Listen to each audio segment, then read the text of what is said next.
Questo è il torneo dei candidati 2021. Il vincitore di questo piccolo grande torneo andrà a sfidare il campione Magnus Carlsen, contendendosi il titolo. Buongiorno a tutti, è di nuovo un piacere essere qui e commentare il nuovo turno del torneo dei candidati.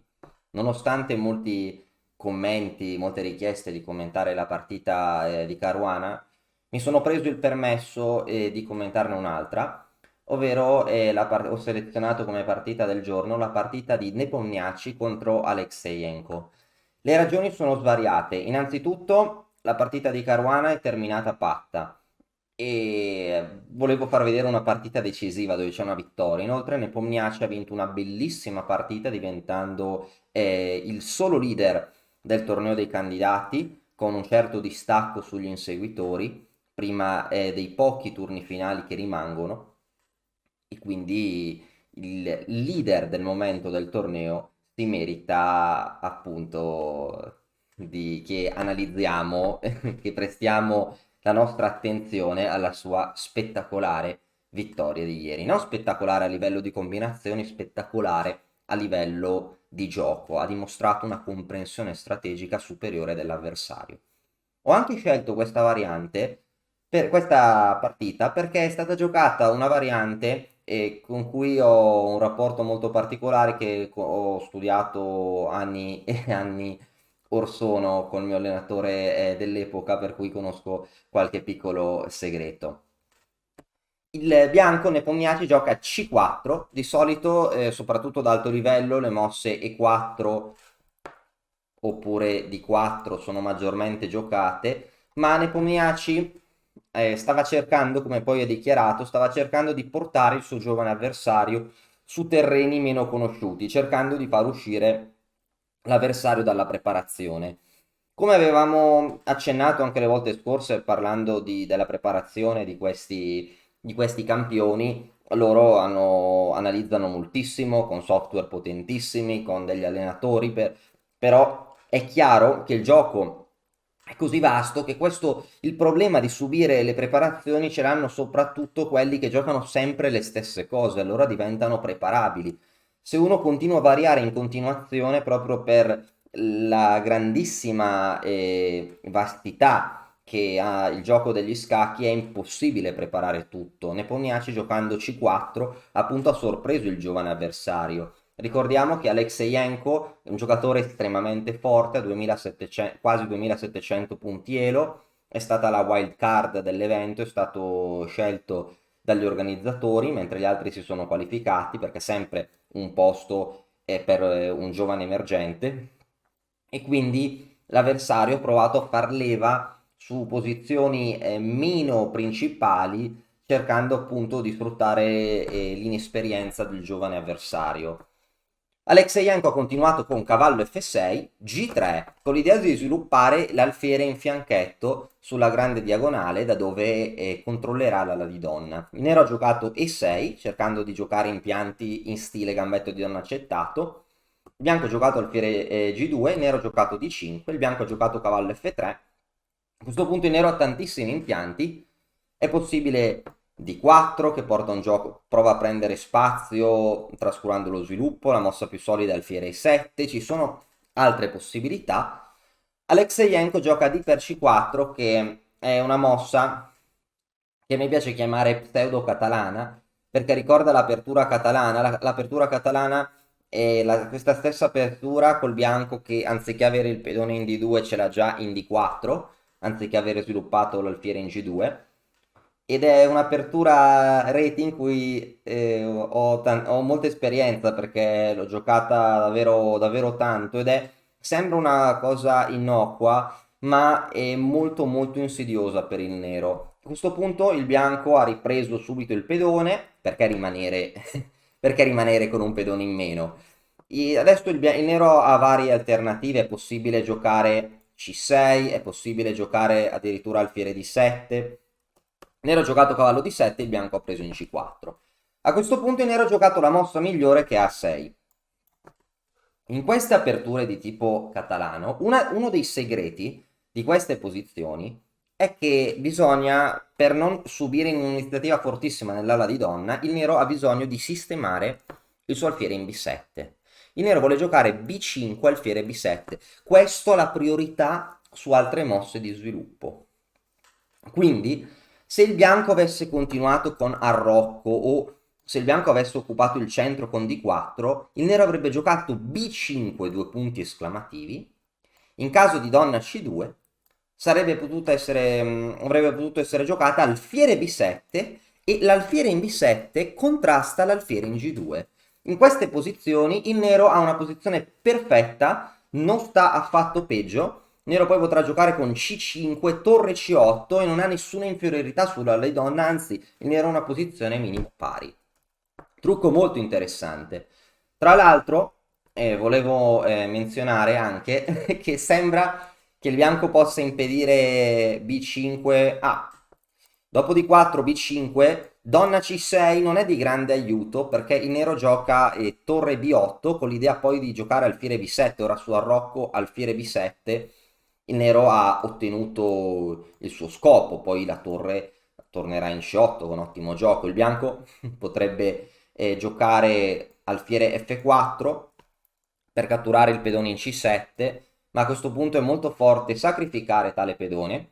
Ovviamente non è che questo sacrificio mi faccia smettere di credere nel materiale, ma semplicemente il nero ha un grandissimo compenso perché ora sviluppa l'alfiere con tempo molto importante per impedire che l'alfiere bianco si ritiri in A5 anche, e dopo una mossa come cavallo B2 o a un'altra mossa segue torre C2 con torre C8, stavo già dicendo l'idea, con l'idea di entrare in C2 e l'attività dei pezzi del nero, la torre in settima, l'inchiodatura, la possibilità di attivare ulteriormente il proprio cavallo offrono un compenso più che sufficiente per il pedone sacrificato. Quindi, appunto, se il bianco non prende contromisure, B5 è davvero forte. E stavo dicendo prima che sembra che il bianco possa cercare di frenare B5 giocando a 4. Questo non è affatto vero. Anzi, c'è un trucco, è che su A4 può seguire B5 lo stesso, perché se il bianco cattura in B5, dopo A per B5 esiste un attacco simultaneo, non un attacco doppio, un attacco simultaneo. La differenza è che in un attacco doppio lo stesso pezzo attacca due punti contemporaneamente, nell'attacco simultaneo due pezzi diversi attaccano due punti diversi, il pedone attacca la donna e la torre attacca la torre e il bianco addirittura perde. Quindi il bianco gioca una mossa molto profonda che è donna C2. Una mossa davvero sopraffina. A questo punto, se il nero vuole giocare con B5, c'è il rischio che si becchi delle scoperte. Per esempio, potrebbero esserci scoperte su questa diagonale. Il cavallo potrebbe muoversi creando una scoperta. Su cavallo D5 il cavallo si installa in C6 e qua il bianco sta meglio, non c'è niente da fare. Il cavallo blocca l'ala di donna, la donna si sposta e qua il bianco sta meglio. Il bianco può giocare, non so, D4, Arrocco, cavallo in C6 come una spina nel fianco, nell'ala di donna del nero che assicura al bianco un certo vantaggio. Il nero quindi ha giocato C5. A questo punto sembra che il bianco ha giocato cavallo C3. Sembra che sia uguale cavallo C3 a Rocco, ma non è così. Non è così. C'è una forte differenza. Di nuovo il bianco gioca a cavallo C3 per scoraggiare B5. Perché il bianco non ha arroccato? Quindi vi sto spiegando tutto ciò che c'è dietro queste mosse che sembrano più o meno uguali. Queste cose le so perché casualmente questa è proprio una delle varianti che ho più studiato. Quindi so alcuni dettagli. Se il bianco arrocca, il nero può giocare B5. E cosa succede? Se noi vorremmo provare a B5, vuole mettere l'alfiere in B7 contrastando l'alfiere in G2. Se noi non facciamo nulla, se nero mette l'alfiere in B7 è a posto, non ha nessun problema. L'alfiere in G2, l'alfiere catalano, è contrastato. E se il bianco prova a giocare una scoperta, come cavallo E5, il cavallo è in presa ma si attacca alla torre, il nero risponde con la semplice cavallo D5, chiudendo questo alfiere, con l'idea di giocare alfiere B7 con ottimo gioco. Il nero non ha nessun problema qui. Per questa ragione il bianco gioca cavallo C3 perché il cavallo sta controllando la casella in D5. A questo punto su B5 potrebbe sì seguire cavallo E5 con effetti devastanti. perché la torre è in presa, su cavallo per E5 cade la torre, il bianco ha una qualità in più, su cavallo D5 il cavallo sta controllando la casa in D5 e il bianco vince. Il bianco ha rimosso il blocco in D5, continua l'attacco, in questo caso sta attaccando anche a 8 F7, il bianco vince. Quindi cavallo C3 è un'ottima mossa di sviluppo che blocca B5. A questo punto Alexeyenko ha giocato una mossa che mi permetto di dire che è cattiva, è dubbia.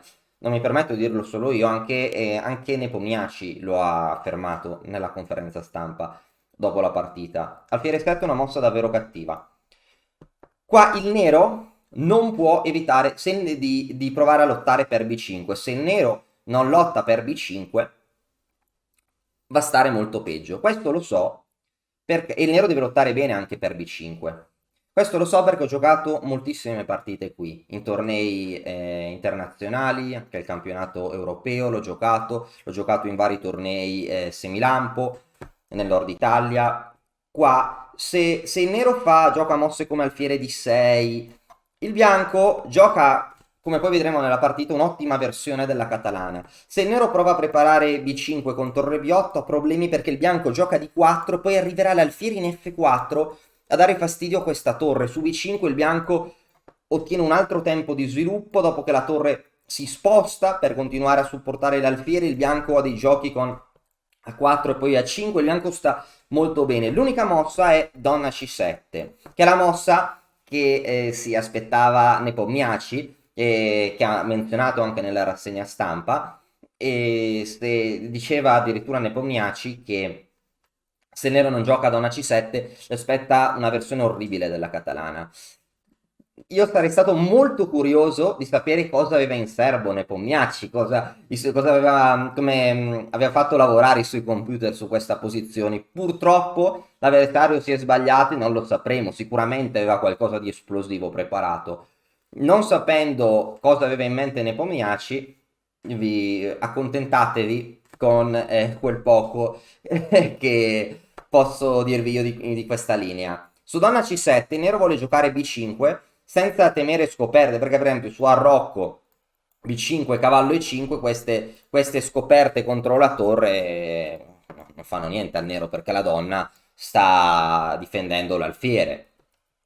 Su Donna C7 D4 un'ottima mossa e dopo B5 qua c'è tanta teoria con alfiere F4, che è una mossa che era stata giocata in una partita classica del 1967, mi sembra, in un torneo in Canada. È stata giocata, mi sembra, tra Szabo e Keres, ma mi posso per la prima volta, e poi è stata giocata tante volte, ma io qua ho avuto la possibilità di introdurre un'eccellente novità che è D5, due punti esclamativo, una mossa geniale, ed è geniale ma il merito non è mio.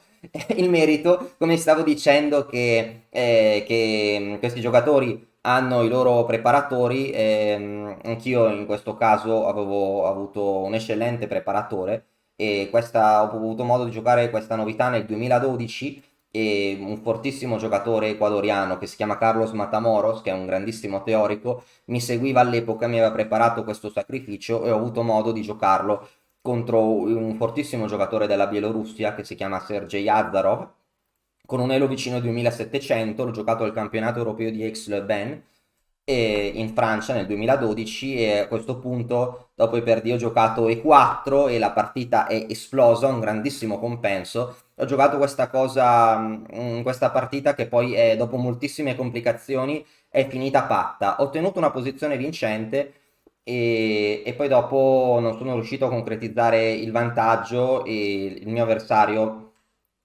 si è riuscito a salvare. E ovviamente questo che sto dicendo non è per gasarsi, anzi dovrebbe essere il contrario, no? Perché ho ottenuto una posizione vincente grazie al lavoro dell'allenatore, quindi non grazie a me, poi gioco io e spreco mezzo punto. C'è da dire, quindi no, c'è da dire che questa è un'idea molto interessante e l'ho anche ripetuta e ho vinto contro un maestro FIDE spagnolo in questa posizione esatta, è una partita che sarà presentata in un corso che uscirà a breve sui sacrifici di lungo termine che uscirà a breve nell'Accademia di Matto Scacco. Ma questo sacrificio in D5, che poi chi vuole, i più esperti possono provare un po' ad analizzarlo, non so se fosse stata l'idea di Nepomniachtchi, è un'idea molto buona, ma sicuramente lui avrà avuto un'idea, non so, 200 volte meglio di questa. Non lo so, non lo sapremo mai, dovremo aspettare che qualcuno gliela giochi. Ok, il nero ha giocato alfiere 7, a questo punto Nepomniachtchi ha detto che sapeva di andare a stare meglio, ha iniziato a fare mosse normali. Dopo arrocco, il bianco ha giocato di 4, e il punto è che per il nero ora è difficile giocare per esempio B5.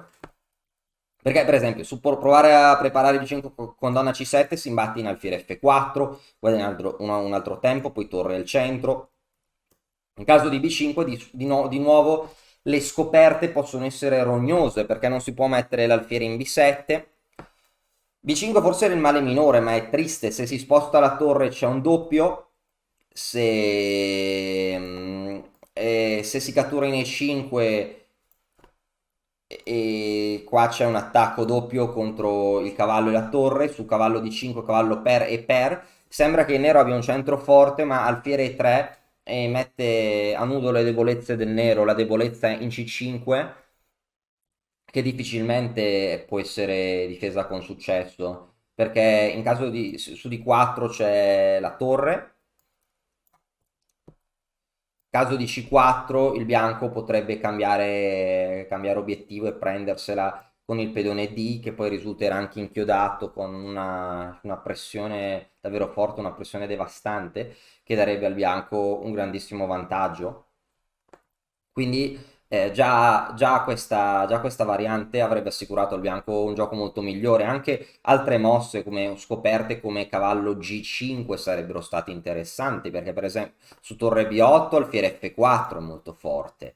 Sviluppando un altro pezzo con tempo la torre non sa dove andare, dopo la poco naturale torre A7 di per C e alfiere per C, il bianco sviluppa anche il suo alfiere, vuole mettere le torri e c'è un'attività di pezzi molto migliore, anche se nero gioca la tanto desiderata alfiere B7, ok, nel frattempo sono successe tante cose, il nero riesce a cambiare qualche pezzo, ma nel frattempo il bianco ha ottenuto un'attività molto potente sull'ala di donna, perché ha questo alfiere è un mostro, le torri si apprestano, si accingono a situarsi sulle colonne centrali, cioè, anche qua c'è un'attività molto fastidiosa che avrebbe potuto permettere a Nepomniachtchi di pressare l'avversario. Quindi sia cavallo G5 con una migliore attività di pezzi, sia cavallo E5 con pressione contro i pedoni nemici dopo le complicazioni, avrebbero dato a Nepomniachtchi un grande vantaggio in caso di B5. Il nero ha giocato C per D, Nepomniachtchi definiva queste mosse come mosse naturali, ma queste mosse portano al nero inavvertitamente in una posizione catastrofica. Catastrofica e scomoda, come dice. Cioè, oltre a essere molto cattiva di per sé, è anche difficile da giocare. Anche io quando avevo visto queste posizioni per le prime volte avevo un attimo faticato a capire la gravità della posizione nera. Ma perché è tutto simmetrico, la struttura è simmetrica, ma la differenza fondamentale è l'alfiere in G2, cioè che crea pressione contro la ridonna nera, punto in B7, questo alfiere, e il vantaggio appunto di attività dei pezzi del bianco. Il bianco è pronto a sviluppare tutti i suoi pezzi, mettere le torri al centro e riesce a creare una pressione contro la ridonna nera, mentre il nero non ha piani attivi, non sa come far uscire l'alfiere in C8, il bianco potrà penetrare con i suoi pezzi in alcune caselle, per esempio, o in alcune linee, per esempio lungo la colonna C, magari una volta messa la torre in C1 e la donna in C2 potrà provare a penetrare in settima traversa. Questa posizione è davvero davvero difficile per il nero. Il nero ha giocato donna C7, Nepomniachtchi ha giocato torre di 1. In caso di cavallo B6, il nero avrebbe potuto.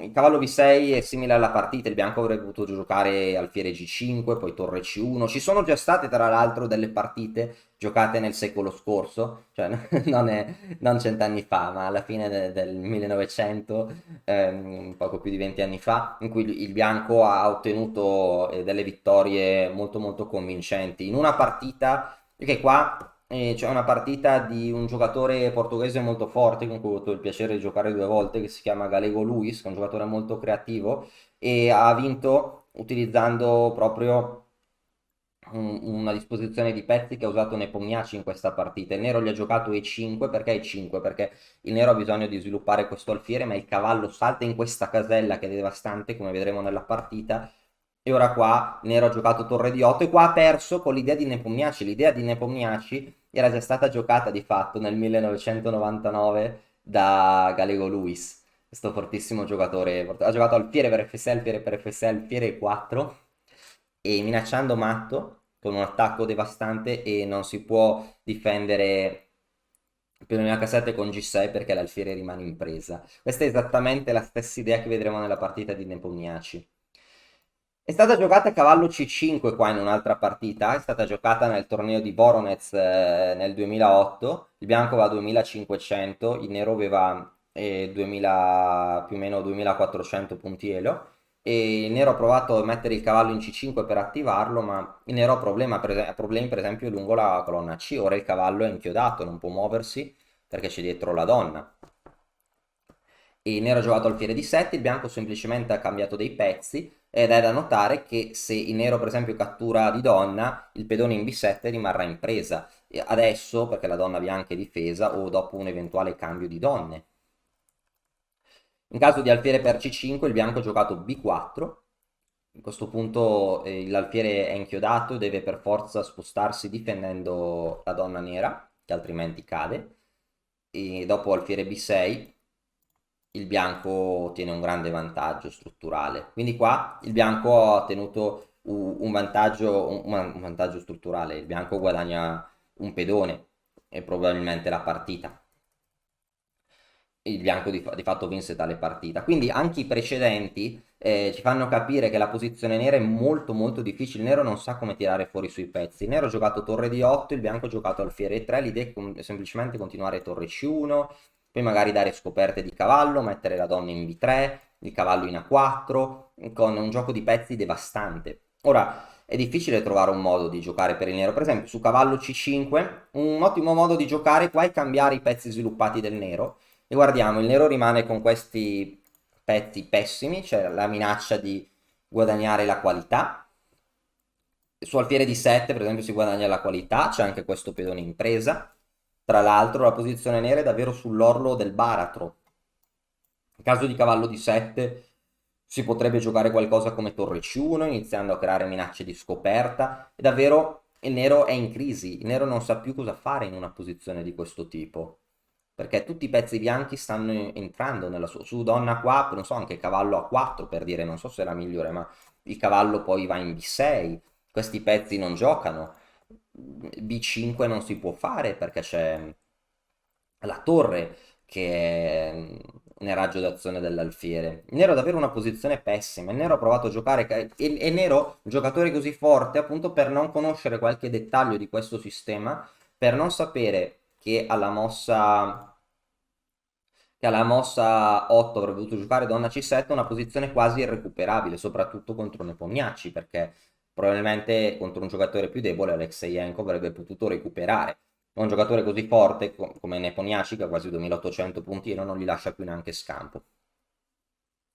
Qua a questo punto vediamo come è continuata la partita. Il nero ha giocato cavallo B6, Nepomniachtchi ha attivato l'ultima torre. A questo punto è davvero estremamente difficile decidere come giocare per il nero, perché non so cosa si potrebbe giocare. Qua Nepomniachtchi diceva che forse l'unico tentativo che un po' lo preoccupava era cavallo G4, ma il bianco sta meglio. Sta meglio, per esempio, Nepomniachtchi stava pensando ad alfiere F4 in partita. E donna alfiere F4 veramente va bene perché dopo E5 il bianco sta meglio, ha varie idee con cui può andare a stare meglio. Per esempio può giocare donna B3 perché dopo per F4 ci sono delle scoperte, si recupera un cavallo perché c'è questo doppio attacco e le complicazioni sembrano dare ragioni al bianco. Accennerò che il computer, il mostro di silicio, raccomanda una mossa che a me non sarebbe mai passata per la testa, ma anche Nepomniachtchi non la nomina, che penso che non è affatto, è donna B3 che si lascia si lascia giocare cavallo per F per, c'è la minaccia di cavallo di 5, però tocca al nero. Sembra che il nero non abbia mosse perché non può andare in E5, perché c'è donna per B6, è una mossa che lascia un po' di stucco, no? Neanche Nepomniachtchi l'ha presa in considerazione, quindi se a qualcuno magari è capitato di guardare, di riguardare qualche variante con il motore, vedere un più 2 che non capisce bene, a me sta capendo, sta capitando questa cosa e penso che in partita non... Anche se so che donna B3 è la migliore, non so se la giocherei perché forse non riuscirei a controllarla. Una mossa come Nepomniachtchi, come quella di Nepomniachtchi sembra molto più umana e diciamo molto più interessante da giocare umanamente. Il nero qua ha giocato E5.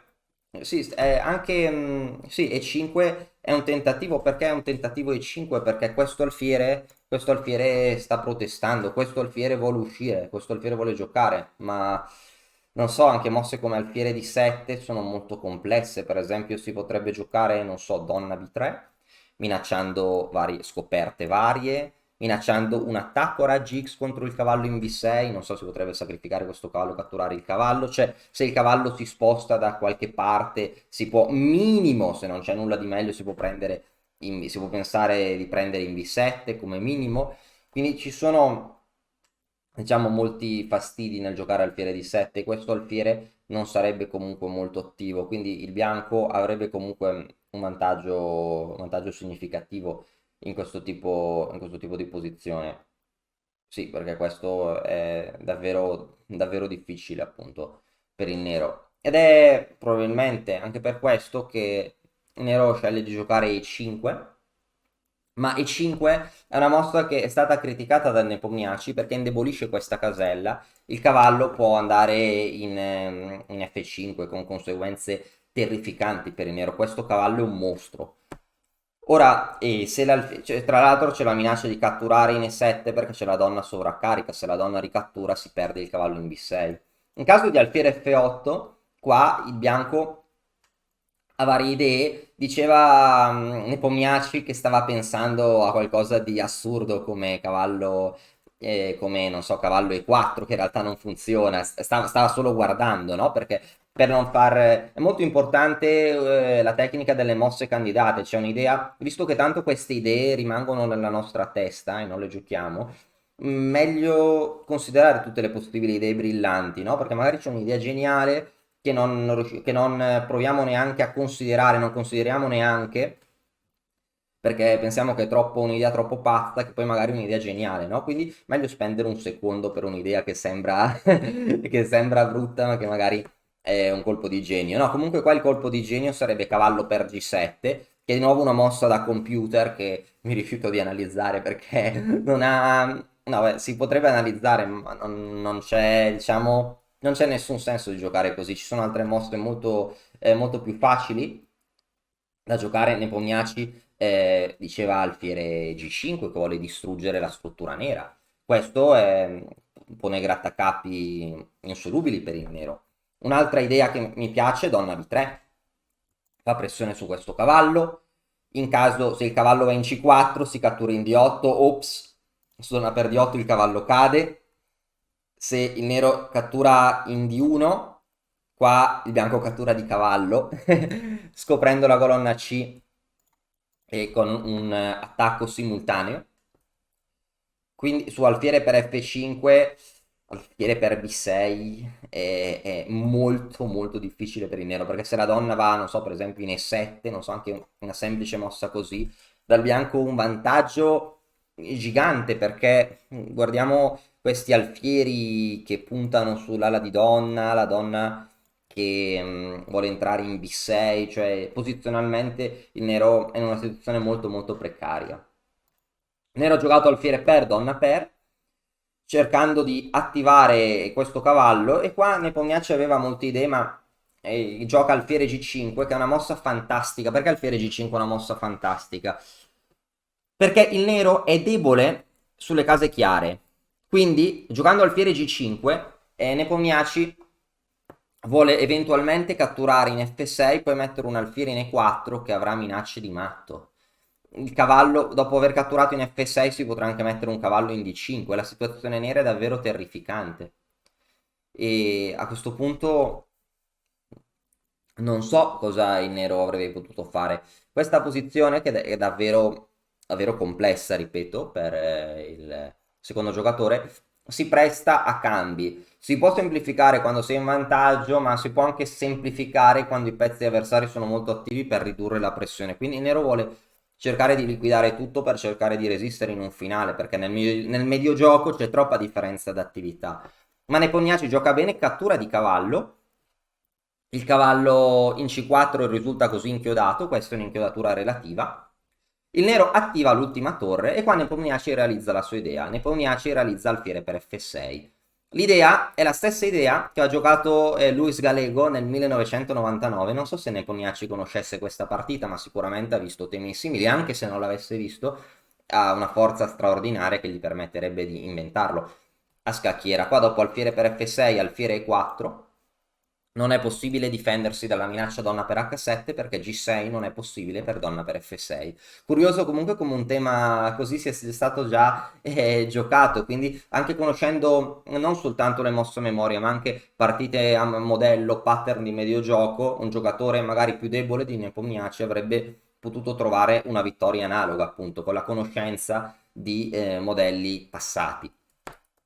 In questo caso, dopo torre di 8, alfiere per, qua vediamo per un momento ancora l'umanità di Nepomniachtchi, perché a tutti noi, anche a me, a tutti noi deve essere capitato di fare una mossa e poi sussultare perché ci si rende conto che l'avversario è qualcosa di inatteso e Nepomniachtchi ha avuto paura di cavallo E3, questo per una frazione di secondo ha raccontato, perché in caso di cavallo per E3 seguirebbe donna per C1 con grandissimo controgioco, regnerò più materiale. In caso della cattura della donna seguirebbe torre per D1, alfiere F1 e torre per F1.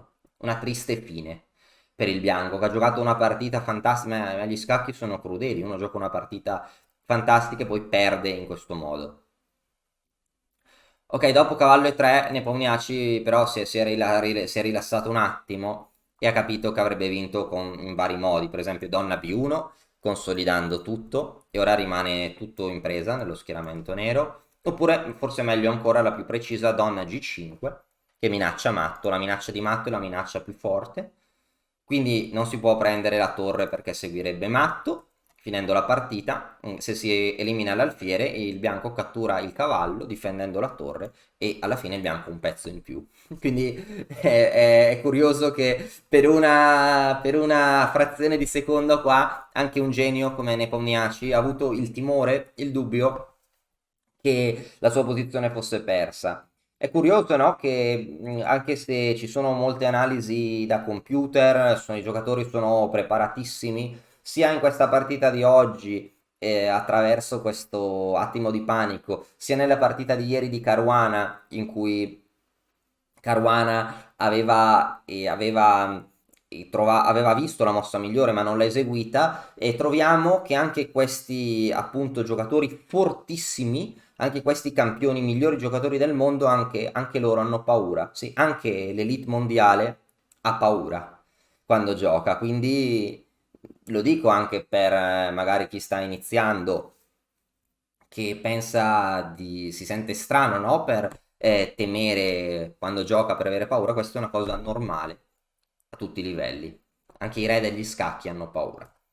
Qui il nero ha giocato alfiere per F6, il bianco ha giocato alfiere E4, si minaccia donna per H7 che è imparabile, il nero ha giocato donna A5, lascia il pedone in H7 al proprio destino. Qua si sarebbe potuto prendere in H7, ma visto che la presa in H7 è una minaccia imparabile, Nepomniachtchi riporta in gioco il suo cavallo, che poi potrebbe anche andare in D5 portandosi in attacco.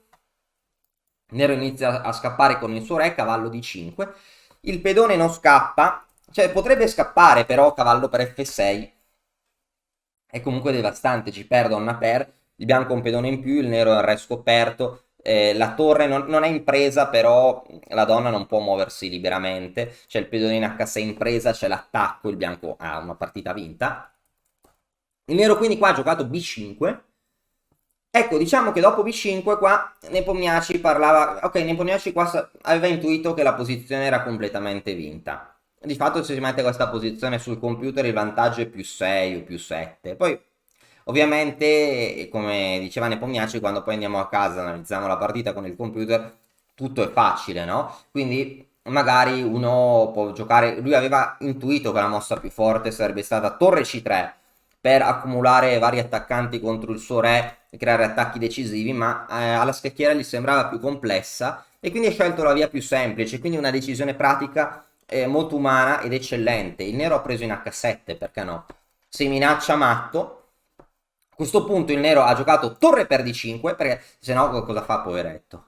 La minaccia di donna H8 è devastante in caso di G6, per parare la minaccia l'alfiere rimane in presa. Torre per D5, alfiere per D5, il bianco ha la qualità in più. Il nero gioca questo attacco doppio per recuperare il materiale e il bianco restituisce parte del materiale ottenuto.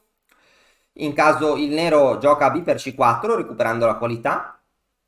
In caso di scacco, re G2, donna per D5, recuperando l'alfiere con un attacco doppio, è possibile spostare la torre parando lo scacco. In caso di G6, tagliando fuori la donna, è possibile giocare F3, questa è tutta una variante che Nepomniachtchi ha calcolato durante la partita, e ora il nero non ha nessun modo per dare scacchi al re bianco per continuare il suo controgioco, quindi il bianco avrebbe vinto.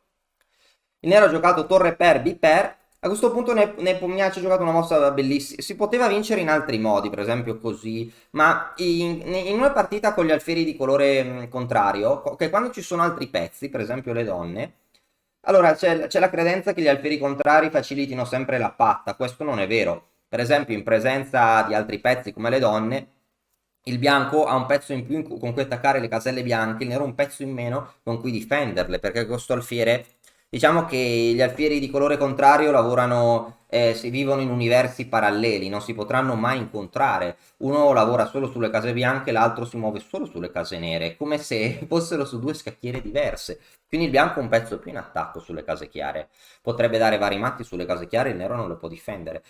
Ma proprio magari così si vinceva, ma Nepomniachtchi aveva paura che il nero non so riuscisse a giocare ai 4, attivare il suo alfiere per cercare controgioco, quindi gioca ai 4 per lasciargli l'alfiere passivo. L'attività è tutto, per esempio, facciamo finta che gli alfieri, vi chiedo uno sforzo di immaginazione, facciamo finta che gli alfieri possano muoversi come cavalli e saltare i pedoni e questo alfiere potesse andare in D4. Qua il nero non avrebbe nessun problema, cioè non c'entra solo il fatto che il bianco ha un pedone in più, anche l'attività, che questa mossa non è possibile, quindi cancelliamo, anche la superiorità di questo alfiere rispetto all'alfiere nemico. Il nero ha catturato in B2 ristabilendo per un momento la parità di materiale, ma dopo donna C8 ora il bianco minaccia attacchi devastanti con donna C7, per esempio il nero non può permettere tale mossa perché su C3 per esempio donna C7 troppo forte, su re F8 avrebbe potuto seguire il matto e anche dopo re E8 il bianco avrebbe un attacco devastante. Qua probabilmente la continuazione da matto sarebbe alfiere C6, F8, donna C8, tutto l'attacco sulle case chiare. Il nero ha appunto un pezzo in meno per difendere le case chiare, quindi un ottimo sfruttamento dell'iniziativa in posizione con gli alfieri contrari. Il nero qua ha giocato donna B6 per portare le donne in difesa, il bianco ha giocato donna per C4, il bianco ha un pedone in più, la partita è finita perché per esempio su F8 alfiere per ci sono due pedoni di vantaggio e questo tipo di finale è vinto anche se si cambiassero le donne. Ormai con due pedoni in più e una struttura che non è bloccabile sul bianco, il bianco ha ottime chance di vittoria. Nero ha giocato donna B5, dopo donna C7, il nero ha abbandonato perché per non prendere matto deve parare di donne, il bianco a questo punto ha giocato donna C5, ecco in questa posizione il nero ha abbandonato. Perché il nero ha abbandonato? Perché per esempio dopo donna D6 avrei potuto seguire qualcosa del genere, donna D7, donna per A6 e questa posizione è vinta perché il bianco, cioè anche se il bianco cambiasse le donne ora vince perché potrà creare due pedoni passati lontani in un futuro, non dico ora, e potrà usare la maggioranza per creare un altro pedone passato sulla la di re e con due pedoni passati si vince. In più il suo re, il re del nero, è anche esposto l'alfiere è passivo, non c'è la necessità appunto del bianco di cambiare le donne. Il bianco potrebbe anche accompagnare quei suoi pezzi a donne il suo pedone, i suoi pezzi sono davvero fortissimi e questo è stato un vantaggio. Due pedoni in più, una posizione superiore, sono stati un vantaggio sufficiente per vincere.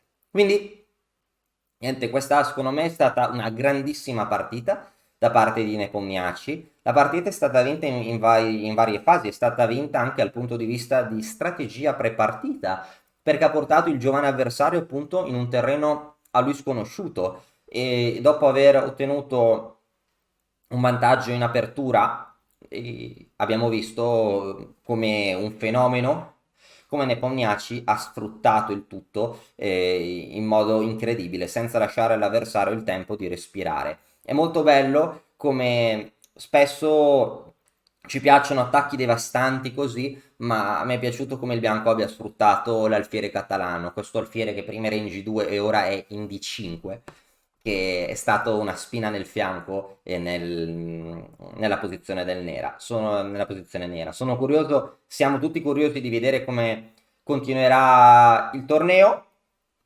Il fatto non so se vincerà Nepomniachtchi o qualcun altro, io spero per l'intrattenimento che il torneo rimanga aperto fino all'ultimo. Da un certo punto di vista sarà molto interessante perché gli altri giocatori che inseguono Nepomniachtchi dovranno far di tutto per vincere, saranno in una situazione must win e ci regaleranno partite divertentissime. Allora a presto e spero di essere ancora con voi per commentare altre partite del torneo. Grazie mille. E ora per continuare che cosa posso fare? Beh, innanzitutto ti consiglio di iscriverti al nostro canale in modo tale da non perderti le nuove video lezioni. E poi puoi vedere il video che è stato più cliccato in questa settimana. Ci vediamo, ciao!